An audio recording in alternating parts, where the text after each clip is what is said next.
جان دین، لفظوں پہ غور کریں، مغز یعنی سارے قرآن کا مغز، روح ایمان یعنی ایمان کی روح، اور جان دین یعنی سارے دین کی، آپ دیکھیں ترتیب، مغز قرآن، روح ایمان، جان دین۔ اقبال جلدی بتاؤ وہ کیا ہے؟ تو اقبال کہنے لگے ہست حب رحمت للعالمین، ہست حب رحمت للعالمین، مغز قرآن، روح ایمان اور جان دین، ہست حب۔ کہنے لگا میں تو سمجھا ہوں کہ قرآن کا مغز ایمان کی روح اور دین کی جان اگر ہے تو نبی پاک کی محبت کا نام ہے، رسول اللہ کی محبت کا نام ہے، نبی پاک کی محبت کا نام۔ حضرت عمر فاروق رضی اللہ تعالیٰ عنہ سے بڑا تو اصول پسند کوئی نہیں نہ ہوگا، یعنی بہت بڑا چودھری بھی اگر اپنے گلی کے اندر، حضرت ابو سفیان جیسے لوگ مسلمان ہو گئے، کلمہ پڑھ لیا، اور جناب ابو سفیان رضی اللہ تعالیٰ عنہ نے اپنے گھر کے اندر نہ تھوڑی سی سامنے اینٹیں رکھ کے جگہ بنا لی، تو حضرت عمر کو پتا چلا تو فرمایا جیسے بنائی ہے ویسے وہ کھیڑو بھی، آپ نے لوگوں کا رستہ تنگ کر دیا۔ اصول پسند آدمی، اصول کی بات آئے تو بیٹے کو بھی معافی نہیں، کسی کو معافی نہیں، بڑے اصول پسند تھے۔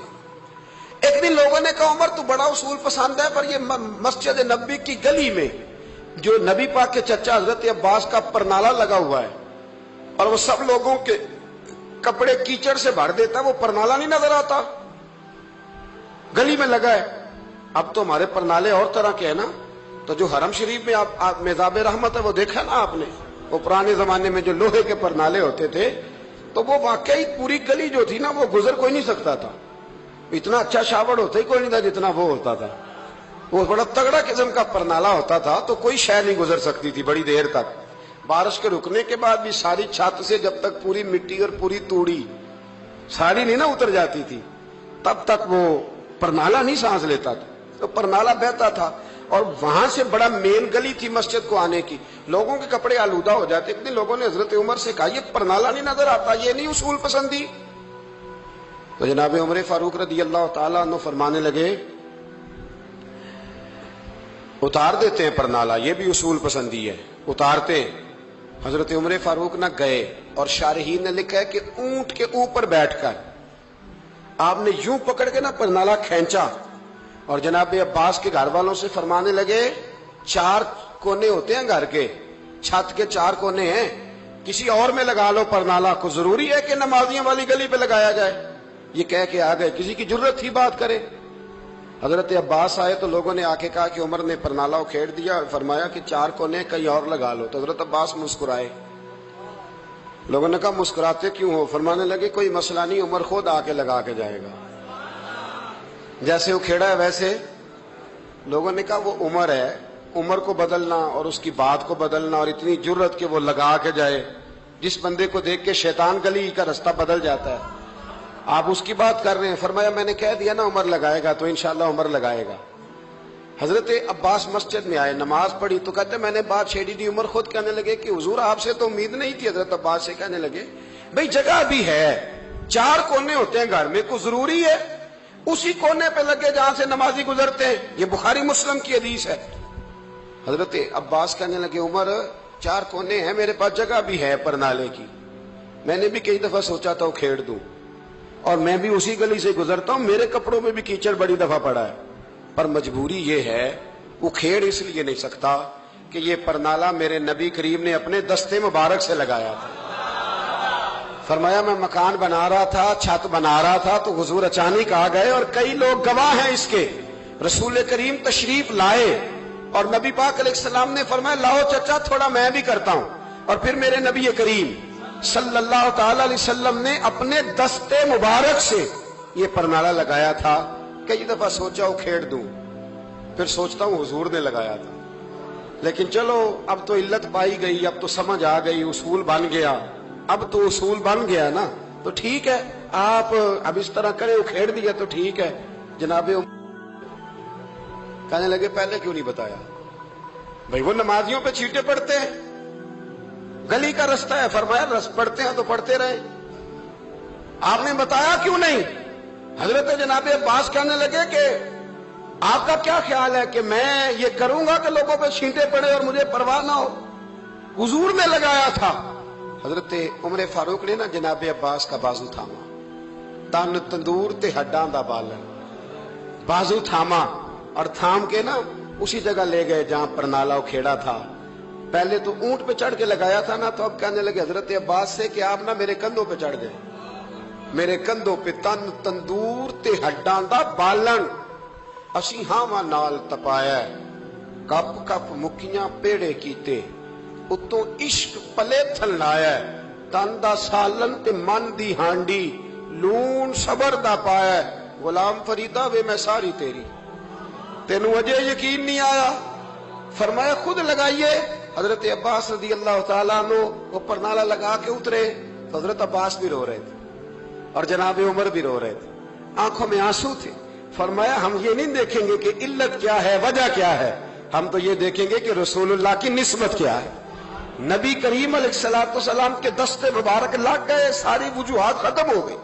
اب جس کے کپڑوں میں پانی پڑتا ہے پڑے، جس کو تکلیف ہوتی ہے لیکن چونکہ یہ رسول پاک صلی اللہ علیہ وسلم نے دستے مبارک سے لگایا ہے، تو مزاج یہ ہے کہ جہاں بات آئے گی ذات رسالت کی، وہاں باقی کے قانون چھوڑ دیے جائیں گے، وہاں باقی کے معاملات چھوڑے جائیں گے، وہاں تکلف سے نکلا جائے۔ میرے نبی کریم علیہ السلام سے نا بڑے شروع میں بڑے آگا ایک صحابی تھے، حضرت برا بن مالک نام تھا، چھوٹی سی عمر تھی، حضور گلی سے گزرتے نا کبھی تو جذبہ تھا بڑا، چھوٹی عمر، بعد نے لکھا صرف 14 سال کے تھے، بعد نے لکھا نہیں 14 تو زیادہ ہیں، 12 سال عمر تھی، عشق لگا سی کھیڑا کھیڑ دی لو، 12-14 سال عمر۔ اصل میں نا بچوں کی ڈائریکشن ٹھیک نہیں، ان کی ڈائریکشن ٹھیک ہو نا تو یہ چوکوں میں کھڑے ہو کے موبائل پہ گیمیں نہ کھیلیں اور معاذ اللہ میسج نہ کریں، بلکہ یہ مسجد میں بیٹھ کے نبی پاک کی نعتیں سنیں۔ ہم نہ وہ کام کر نہیں سکے، میرے جیسے لوگوں نے بڑی کوتاہی کی زندگی میں، ہم محبت رسول کا پیغام بانٹ نہیں سکے، ہم نے اپنی بیماریاں دیکھی، اپنی تھکاوٹیں دیکھی، یہ دیکھا کہ فلاں شہر کیسے جائیں، فلاں شہر کیسے جائیں، ہم وہ کام کر نہیں سکے جو ہمیں کرنا چاہیے تھا، ذمہ تھا، باپ کی ذمہ ہے۔ نبی پاک نے فرمایا ماں باپ کی ڈیوٹی ہے اپنی اولاد کو میری محبت سکھائیں، پر ہم وہ رنگ دے نہیں سکے، ہم وہ مزاج دے نہیں سکے، ہم نے وہ کوتاہی کی۔ ہم نبی پاک کا حسن، حضور کی سیرت، اخلاق عالیہ، کردار، گفتار، رفتار، انداز، تربیت، وہ ساری باتیں قوم کو بیان نہیں کر سکے، اس لیے لوگ وہاں پہنچے نہیں، ورنہ مغز قرآن روح ایمان جانے دی، ہست حب رحمت للعالمین، ہم وہاں تک لے جا نہیں سکے۔ حضرت برا بن مالک نا 12 سال کی عمر ہے، 12 سال، نبی پاک گلی سے گزر رہے تھے تو دوڑ کے آ گئے، آ کے نا حضور سے چمٹ گئے، عرض کرنے لگے حضور کوئی حکم بتائیں، میرا دل کرتا ہے آپ کی بات مانوں، کوئی حکم حضور۔ مجمع الزوائد میں حدیث، اس ایک حدیث کے لیے نا میں کو 5000 روپے کی پوری کتاب، پوری 10 جلدیں خرید کے لایا تھا، ایک حدیث کے لیے، پیاری بڑی ہے، شاندار بڑی ہے، اور میرا دل کیا، میں نے کہا جس کتاب میں ہے نا ساری کتاب ہی منگا لو، کچھ چیزیں بڑی انسان کو انوکھی لگتی ہے نا۔ حضرت برا بن مالک رضی اللہ، چھوٹی سی عمر ہے، حضور سے لپٹ گئے تو حضور نے فرمایا بیٹے کیا ہوا؟ عرض کرنے لگے حضور کوئی حکم بتائے، میرا بھی دل کرتا ہے عمل کروں۔ تو حضور نا چھوٹے چھوٹے کام بتاتے ہیں، دکان سے، یہ بچوں کو یہی بتانا ہوتا ہے نا، دکان سے لے آ، یہ کر دے، فلاں کو بلا لے، لیکن حضور ان کی غیر موجودگی میں ان کا ذکر بڑا کرتے۔ ایک دن کچھ لوگ کہنے لگے حضور بڑا ذکر کرتے ہیں پر وہ کرتا تو چھوٹے موٹے کام ہے بچہ، تو نبی پاک نے ایک دن ارادہ کیا کہ ان کو تجربہ نہ کرائیں کہ وہ پیار کتنا کرتا ہے۔ رسول کریم فرمانے لگے میں جو کہوں گا کرو گے؟ حضور کروں گا۔ فرمایا جاؤ اپنے باپ کی گردن کاٹ کے لاؤ۔ کس کی جی؟ حضور نے فرمایا جا اپنے ابا کا سر کاٹ کے لاؤ، تو وہ دوڑے۔ ایک روایت میں ہے کہ مولا علی کے گلے میں تلوار لٹک رہی تھی، یوں کھینچی، اور اس نے جذبات سے دوڑے کہ حضور نے فرمایا اسے پکڑ لو ورنہ یہ گردن کاٹ بھی لائے گا، پکڑ لو اسے ورنہ یہ کاٹ دے گا۔ اللہ کی قدرت کے تھوڑا وقت گزرا تو وہ بیمار ہو گئے۔ دن میں 2 مرتبہ میرے نبی پاک تیمارداری کرنے جاتے۔ ایک شام رسول کریم تشریف لے گئے تو حضور سرانے بیٹھے، ماتھے پہ ہاتھ رکھا تو کریم محبوب ان کے باپ کی طرف کان میں کچھ کہا ان کے والد سے، حضور رونے لگے، اور پھر حضور نے دوبارہ ماتھا چوما، پیار کیا اور چلے گئے۔ حضرت برا بن مالک چھوٹی عمر تھی، کچھ نے لکھا طلحہ بن برا نام تھا ان کا. تو حضرت طلحہ بن برا نا اپنے ابا کو قریب بلایا اور چارپائی پہ بٹھایا. کہنے لگے ابا جی حضور کیا فرما گئے؟ کہا بیٹا تیرے والی بات نہیں. کہا نہیں بتائیے. کہا نبی کریم علیہ السلام نے فرمایا کہ شام کو نا میرے طلحہ کا انتقال ہو جائے گا، اور جب اس کی روح پرواز کر جائے تو مجھے خبر کرنا، میں آ کے جنازہ پڑھاؤں. ٹھنڈ بڑی تھی مدینے میں، ٹھنڈ بڑی تھی. حضرت طلحہ نے نا اپنے باپ کا ہاتھ پکڑا اور اپنے سینے پہ رکھا. کہنے لگے ابا حضور تو جو فرما گئے پر میری وصیت یاد رکھنا، نبی پاک کے دین کا قانون یہ ہے کہ جب کوئی انتقال کر جائے تو جلدی دفن کرو. اس طرح کرنا، رات کا وقت ہوگا جب میرا انتقال ہوگا تو فوراً غسل دے کے نا دفن کر دینا، نبی پاک کو خبر نہ کرنا، نہ بتانا. عمر دیکھو اور بات دیکھو. کہ حضور کو کیوں نہیں بتانا، حضور خود فرما کے گئے ہیں.